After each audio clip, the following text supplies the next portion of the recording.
morning. Happy Friday. Woo woo. Announcement time.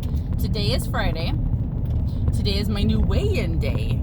I've changed days from Thursdays to Fridays. But because you didn't know that, I'm going to film this video on Friday and put it up on my channel on Friday, which is usually my normal day to put my videos up. But going forward next week, I'm going to be putting my videos up on Saturday. Why, Rachel, do you think is it a good idea for you to change weigh-in days? Well, I thought about it, and I'm finding that if I put my weigh-in day on a Thursday, I tend to have cheat meals Friday, Saturday, Sunday, and it just lasts the whole weekend long.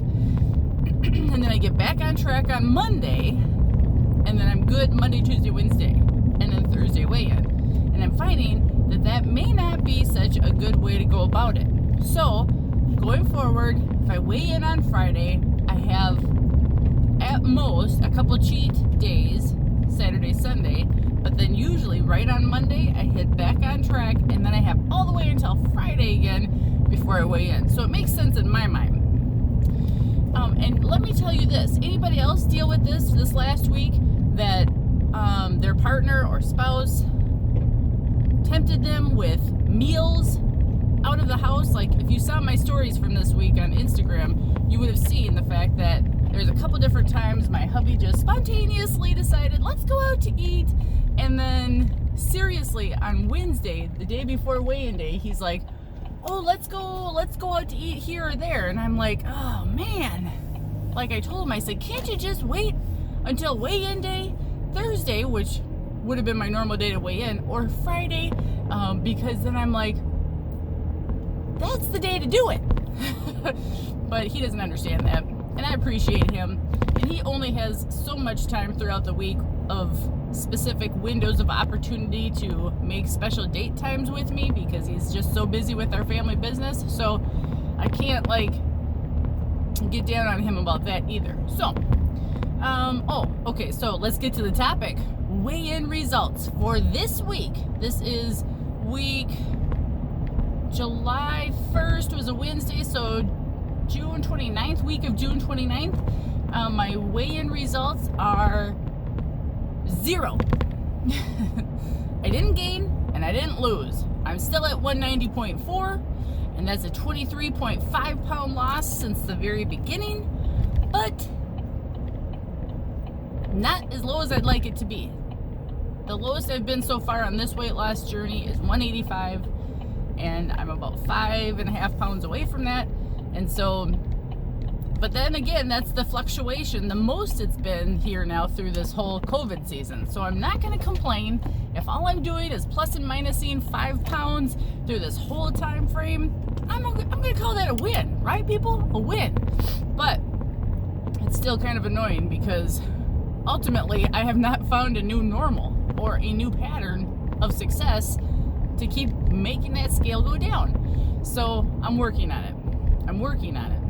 And in my mind, I have to say to myself, I'm working at making a better healthy me and working at putting food and fueling my body with healthy food, like just making better choices.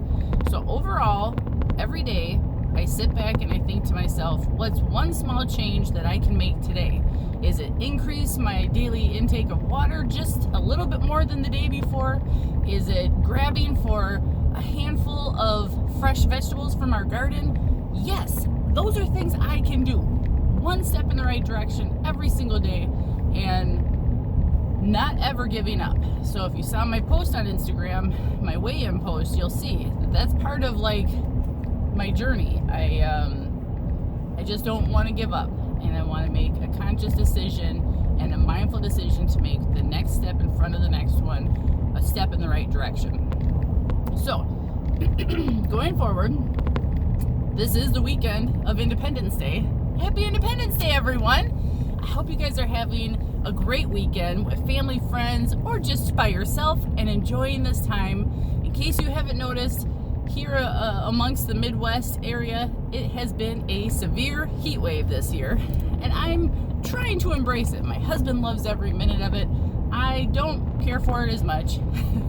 Each day I look at the forecast thinking to myself, oh, it's probably going to get cooler today, but no. We've been hitting a nice 90-degree weather pattern for many days, and it's just going to keep on going. So I shouldn't complain. It's better than like 30 below zero, which is my wintertime norm. Okay, so moving forward, I have to be realistic with my weight loss goals and my activity goals. I'm not going to be able to walk and jog and run and do all the things that I want to do, especially because my dog can't even keep up with me. It's so hot outside. So I have to choose different times of the day to go walking, whether it's early morning or late evening. And I have to combat the mosquitoes that I can't stand and put bug spray on, and then just overall continue my goal of walking. I'm thinking I'm going to incorporate more of Coach Cody's workouts here on on itrackbites. He's got some really great videos, and his goal is to do 45 to 60 seconds of one workout move, and then 4 moves total, and to repeat that twice. And it's like a super great like hit kind of workout. So the week of the 4th of July, he's got a really fun workout. He used JULY and then has specific, like J is for jumping jacks, you know, that kind of thing. So he's like, it seems like it's going to be a fun workout. So maybe I'm going to do that a couple times this week. That's a goal. Eating, I'm going to be, again, more conscious of, I'm not going to buy any fresh vegetable produce on this week's meals because I'm going to grab it straight from my garden. A lot of the, we have, what are they called? Sweet peas that have been plucked and are still continuing to ready to be plucked. And I've been eating them and they are so delish. So those are my goals, is to eat healthier, of course. Do those workouts. Just really try to be flexible and make a customizable plan that works for me during this heat time, this heat wave, and this COVID season, and everything. My goal, again, next week, we're going to see a decrease on that scale. It's got to happen. It's got to happen. Today, I'm on my way. I'm going to go pick up a life jacket for my dog, and I'm taking him swimming because this is day 1 of a 5-day vacation for me, and I'm so excited. So we're going to go swimming at the lake. My dog never really learned how, so I'm going to try my best to get a life jacket on him and teach him the ropes, even though I don't even know how to go swimming or how to swim. Another story, another video. And we're just going to stay close to home this weekend. If you haven't seen my video on the itrackbites YouTube page, please go check it out. I'll go ahead and link it down below. It gives you a lot of great tips and tricks on how to stay on plan and how to make a plan ahead of time before things get out of control. So the main question is, how do you want to feel on July 5th, the day after July 4th? Do you want to feel bloated, crabby, hungover, nasty, or do you want to feel confident, sexy, in control, and proud of yourself for staying within your goal that you made? So make sure you check out that video. There's good tips and tricks there, and I'll see you guys next week. Take care, everybody.